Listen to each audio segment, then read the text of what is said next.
ఆయన అనుకుంటుండు outer ring road లోపల ఉన్న రైతులకు 2 లక్షల మంది రైతులకు రైతు బంధు ఎగబెడితే ఏమైతుంది అనుకుంటుండు. బిడ్డ, ఈ 2 లక్షల మంది రైతులు వచ్చి రేపు ఔటర్ రింగ్ రోడ్డును మొత్తం బ్లాక్ చేస్తే నీ దిమ్మ తిరుగుతా, జాగ్రత్త అని చెప్పి హెచ్చరిస్తా ఉన్నాం. దిమ్మ తిరిగి బొమ్మ కనబడేటట్టు చేస్తే సతమతమై సచ్చుకుంటా రైతు భరోసా ఎందుకేయాడు? కొంతమందికి వేసి ఇంకొంతమందికి వేయకుంటే ఏమన్నట్టు? లీడర్ల మీద కోపం ఉంటే ఉండొచ్చు కానీ సామాన్య జనం ఏమన్నారు? అందుకే వాళ్లకు రావాల్సిన రైతు భరోసా వేయకుంటే ఊకునేది లేదంటుండు. ఔటర్ రింగ్ రోడ్డును ఎట్లా రౌండప్ చేసి కన్ఫ్యూజ్ చేసే ప్లాన్ ఉన్నదో కూడా చెప్పిండు. 22,000 మంది రైతులం పోయి 22,000 మంది ఔటర్ రింగ్ రోడ్డు మీద కూర్చుంటే ఎంతమందిని అరెస్ట్ చేస్తాడు?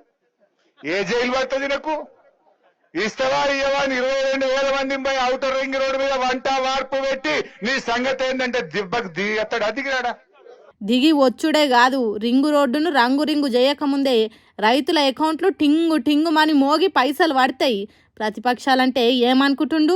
ఇది ప్రజాస్వామ్యం. కాంగ్రెస్ పార్టీ ఎమ్మెల్యే సీటు గెలిచిన ఏరియాలలోనే రైతు భరోసా వేస్తామంటే నడవది. రాజ్యాంగం ప్రకారం ఓడినా గెలిచినా ఒక్కసారి అధికారంలోకి వస్తే చాలు, రాష్ట్రం మొత్తాన్ని ఒక్క తీరుగా చూసుకోవాలి అన్నట్టు చెప్పిండు.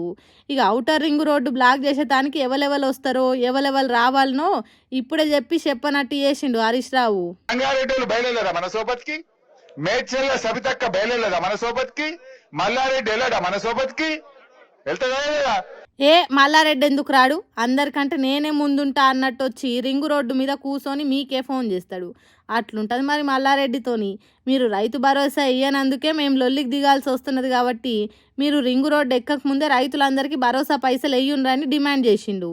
మిస్టర్ రేవంత్ రెడ్డి, రైతులు మరి బయలుదేరక ముందే ఈ 2 లక్షల మంది రైతులకు వెంటనే రైతు బంధు వేయాలని బీఆర్ఎస్ పార్టీ తరఫున డిమాండ్ చేస్తా ఉన్నా. ఇంత పెద్ద ప్లాను ప్రతిపక్షం వేసినాక సర్కార్ రైతు భరోసా పైసలు వేయకుండా ఎందుకుంటది?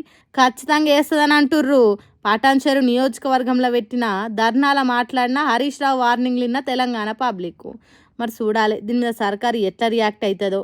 ఇంతకు రైతు భరోసా పైసలు వేస్తుందో వేయదో మరి చూడాలి సర్కారు దీని మీద ఎట్లా రియాక్ట్ అవుతుందో.